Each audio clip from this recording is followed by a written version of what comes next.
Hello everyone. In today's video, I'll show you how to create a new PowerPoint presentation with Copilot. Microsoft has released this simple step-by-step guide, so let's get right into it. 1. Create a new presentation in PowerPoint. 2. Select the Copilot button in the Home tab of the ribbon. 3.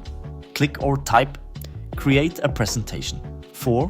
Complete the prompt with what you would like Copilot to help you draft. 5. Select Send. Copilot will draft a presentation for you.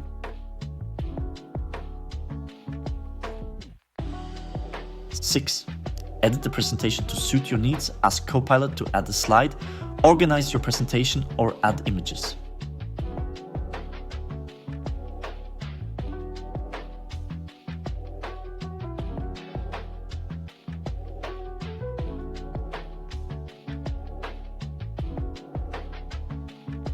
So there you have it. If you've got more questions or want to see more content like this, let us know in the comments below.